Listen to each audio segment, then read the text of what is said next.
Bismillahirrahmanirrahim. Assalamualaikum warahmatullahi wabarakatuh. Alhamdulillahirabbil alamin. Asyhadu an la ilaha illallah wa asyhadu anna Muhammadar Rasulullah. Allahumma shalli ala sayyidina Muhammad wa ala sayyidina Muhammad. Alhamdulillah kali ini kita diberikan nikmat iman, nikmat kesehatan, kesempatan Allah SWT sehingga dapat melanjutkan pelatihan kita di Diklat Kompetensi Profesi 220 jam Duta Wakaf Institute. Perkenalkan, nama saya Agung Prasetyo. Pada kesempatan kali ini saya akan menyampaikan materi tentang proses wakaf uang.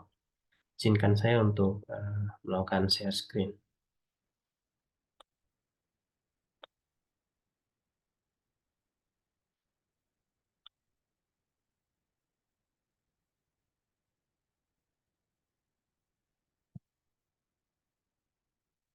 Baik, bismillah. Materi ini saya beri judul proses wakaf mudah, murah, dan sederhana. Jadi mengulang sedikit tentang landasan syariah tentang wakaf. Jadi kita semuanya pada bagian sebelumnya sudah mengetahui tentang landasan syariah tentang wakaf, bahwa apa namanya wakaf ini ada landasannya dari Al-Quran dan hadis. Yang paling terkenal adalah hadis tentang Umar yang mewakafkan tanah di Khaybar, di mana wakaf ini oleh Rasulullah di sedekah yang diberikan oleh Umar ini ditahan sumbernya atau pokoknya dan sedekahkan manfaatnya. Dan tanah ini yang sudah diwakafkan atau sedekahkan ini tidak boleh dijual, dan tidak boleh diberikan, dan juga boleh tidak diwariskan. Dan manfaatannya untuk di sini dalam hadis itu untuk fakir miskin, juga untuk keluarga, untuk menekan budak, untuk berperang jalan Allah, musafir ataupun untuk para tamu. Sedangkan salah satu hadis yang menegaskan tentang pentingnya amal jariah dalam hal ini wakaf adalah tentang amal manusia yang terputus, yang tidak akan terputus kecuali setelah dia meninggal, kecuali 3 perkara. Mohon maaf, amal yang terputus kecuali 3 perkara, yaitu sedekah jariah, al-manfaat, anak saleh. Sebenarnya secara umum, menurut para ahli tidak terdapat ayat pun yang secara jelas menegaskan tentang wakaf, namun hal ini dapat diambil kesimpulan dari para ulama terkait dengan wakaf ini dari nas-nas Al-Quran dan hadis. Nah, ini juga sudah diketahui pengertian tentang wakaf. Wakaf adalah perbuatan hukum wakif, dan karena ini perbuatan hukum, makanya harus ada ketentuan-ketentuan hukum yang menyertainya. Harta benda wakaf kalau berdasarkan PP nomor 42 tahun 2000 dan 2006 ada 3: benda tidak bergerak, benda bergerak dan selain uang, dan benda gerak berupa uang. Nah, kemudian saya mau bertanya nih, kira-kira kalau di 3 jenis harta wakaf itu mana yang kita semuanya punya? Nah, yang hampir semuanya orang miliki adalah uang, berapapun jumlahnya ya, mau sedikit ataupun banyak. Kalau tanah, nggak semua orang punya tanah.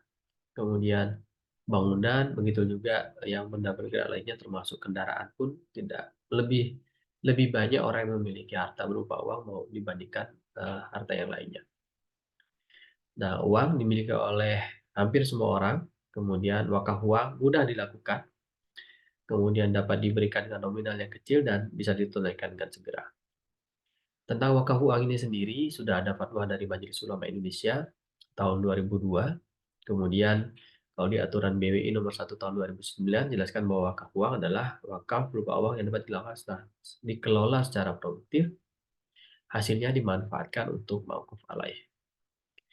Nah, dari Kementerian Agama juga menyampaikan infografis tentang wakaf uang, di mana wakaf uang ini sendiri belum dikenal pada zaman Rasulullah, namun mulai dikenal pada era Imam Zuhri yang wafat tahun 1224 Hijriah, berarti termasuk kelompok ulama-ulama salaf ya, karena beliau masih dekat lah, hidup masa wafatnya dengan kehidupan para sahabat, mungkin termasuk orang yang pernah bertemu dengan tabi'in sepertinya ini, Imam Zuhri, karena wafatnya tahun 124 Hijriah.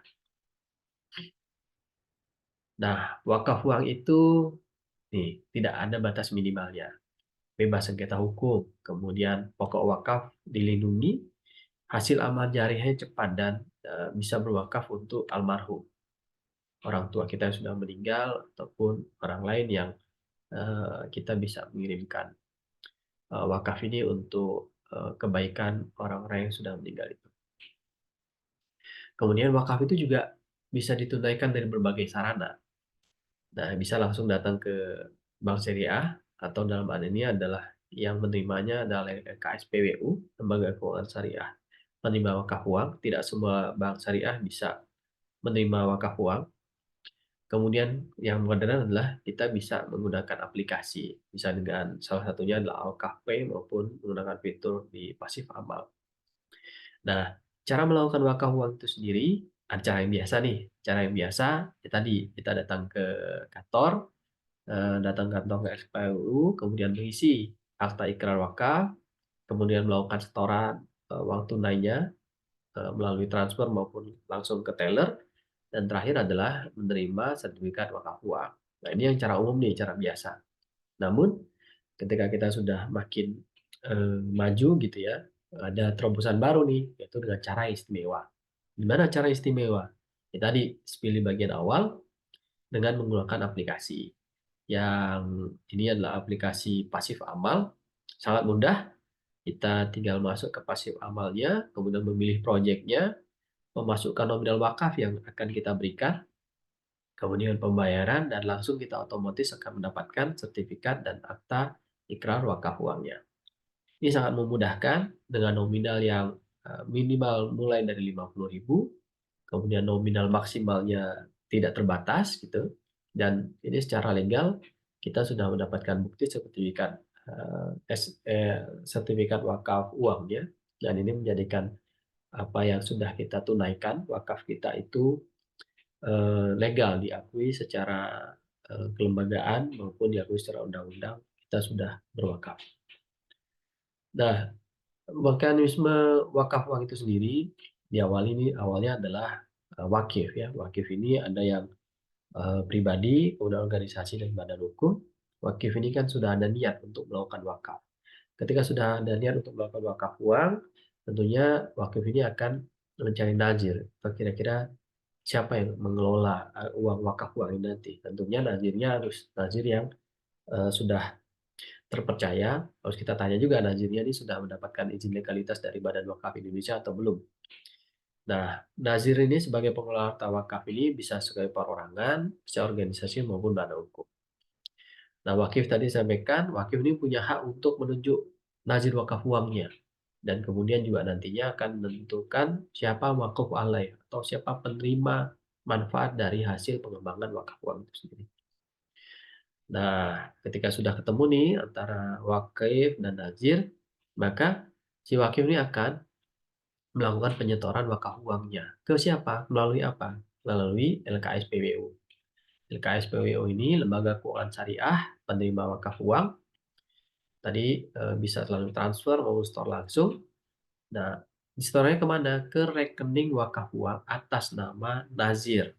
Nazir ini yang di nomor 2 ini, rekeningnya atas nama nazir, bukan atas nama wakif. Karena harta yang tadinya milik wakif itu ketika sudah akan diwakafkan, maka harta itu adalah dikelola oleh nazir. Bukan milik nazir, tapi dikelola oleh nazir. Sehingga bukan atas nama wakif, tapi atas nama wazir, namun bukan milik nazir. Nah, kemudian dari LKSPW ini akan menerbitkan tadi ya, akta ikrar wakaf uang dan sertifikat wakaf uangnya. Nah, dana yang terkumpul di LKSPW ini, uangnya kan misalkan sampai 1 miliar, sampai 10 miliar, 100 miliar, apa yang dilakukan? Nah, nazir ini kan pengelola hartanya. Nah, instrumen untuk mengelola wakaf ini, sehingga tadi wakaf itu tidak hanya diam, kalau cuma diam di bank syariah aja kan ya tidak produktif gitu.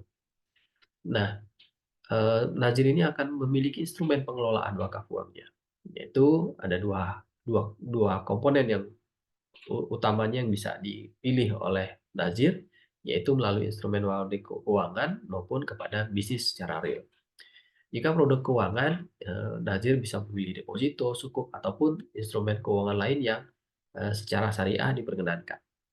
Nah, ketika nazir memilih untuk menyalurkan wakaf uang yang sudah terkumpul tadi ke dalam bisnis real, tentunya ada aturan-aturan yang harus dipenuhi bisnis real itu, yaitu misalkan nazir harus menyalurkan kepada sektor usaha yang usahanya udah bagus berjalan sekian tahun, kemudian berdasarkan peraturan juga wajib di-cover dengan asuransi pembiayaan. Nah, harapannya kan baik ditempatkan melalui produk keuangan maupun bisnis akan ada bagi hasilnya atau keuntungannya. Kalau di produk keuangan, kalau deposito mungkin 3% sampai mungkin lu sukuk 5%. Kalau di bisnis real tentunya lebih besar lagi. Tapi kan kalau di bisnis real ada kemungkinan resikonya. Tapi jangan khawatir karena ada resiko itu di-cover dengan asuransi. Nah, dari profit sharing yang diperoleh dari pengembangan wakaf uang tadi itu, eh, hasilnya ini akan dibagi. 10% akan kembali kepada nazir karena 10% adalah haknya nazir yang dilindungi yang diatur secara undang-undang. 90%-nya ini akan diberikan kepada mauquf alai. Siapa penerima mauquf alainya? Bisa untuk aktivitas keagamaan, pendidikan, sosial, kesehatan maupun ekonomi. Nah, mekanisme wakaf uangnya secara ringkasnya seperti ini. Tentunya ada aturan-aturan detail, bagaimana pelaporan dan lain sebagainya. Ini akan diatur mekanismenya tertentu dan semuanya sudah memiliki aturan dan mekanismenya yang sudah ditetapkan oleh regulator, baik dari Badan Wakaf Indonesia, melalui PP maupun undang-undang, dan melalui ada peraturan dari Kementerian Agama dan kementerian terkait. Nah, selanjutnya di bagian sebelumnya kan dijelaskan ada akta ikrar wakaf, kemudian sertifikat wakaf. Apa sih? Nah, akta ikrar wakaf ini adalah ikrar wakaf atau pernyataan wakaf yang dituliskan dalam dokumen legal. Nah, ini akta ikrar wakaf itu minimal memuat ada nama, identitas wakif, nazir, kemudian data dan keterangan harta benda wakafnya, peruntukan harta benda wakaf, dan jangka waktu wakafnya. Kemudian SWU, apa itu SWU? SWU itu sertifikat wakaf uangnya. Ya, salah satu, bukan salah satu, adalah bukti bahwa kita sudah berwakaf uang. Nah, dokumen-dokumen ini ditandatangani oleh pejabat yang berwenang di lembaga keuangan syariahnya. Biasanya sih kepala cabang atau mungkin pejabat yang ditunjuk oleh bank tersebut. Ini contohnya, yang sebelah kiri adalah sertifikat wakaf uang dan sebelah kanannya adalah akta ikrar wakaf uang. Nah, wakaf uang. Sebenarnya wakaf uang sih jenisnya seperti apa sih? Nah, secara umum ada tiga jenis wakaf uang. Yang pertama adalah wakaf uang kolektif, yang kedua adalah wakaf uang abadi, dan yang ketiga adalah wakaf uang berjangka. Apa saja bedanya? Nah, wakaf uang kolektif ini tadi di bagian awal sampaikan wakaf itu mudah, murah. Nah, murahnya itu dengan nominal yang kecil pun bisa. Berapa kecilnya? Minimal 50.000. Nah, ini bisa dikumpulkan kalau 50.000 ada 100 orang, ada 1.000 orang, 10.000 orang kan tentunya akan banyak juga. Nah, memang kalau untuk wakaf kolektif ini tidak langsung nama kita di sertifikat wakaf uang itu tidak muncul pribadi, tapi bersamaan dengan orang-orang yang lain minimal dengan jumlah 1 juta baru diterbitkan dalam satu sertifikat kolektif. Nah, kalau kita ingin punya nama kita sendiri, maka kita wakafnya wakaf abadi yang minimal 1 juta rupiah. Atau kita juga bisa wakaf berjangka juga minimal 1 juta. Kalau wakaf uang berjangka ini, jika waktunya sudah selesai atau setelah 1 tahun, maka pokok uang itu akan dikembalikan kepada pewakilnya. Nah, ini kalau masih khawatir gitu ya, belum yakin, nah ini bisa memulai dengan wakaf uang berjangka. Nah, demikian saudara sekalian terkait dengan wakaf uang, proses wakaf uang. Jadi wakaf uang itu mudah, murah, dan insya Allah eh, para wakif dan eh, pengelolanya, nazirnya bisa sama-sama menjaga amanah karena semuanya sudah terbikat dari aturan-aturan yang utamanya adalah untuk melindungi wakaf ini. Tidak ada penyelewengan dalam wakaf, baik pengelolaan maupun dalam nanti penyaluran hasil wakafnya. Demikian saya sampaikan, kurang lebih saya mohon maaf. Assalamualaikum warahmatullahi wabarakatuh.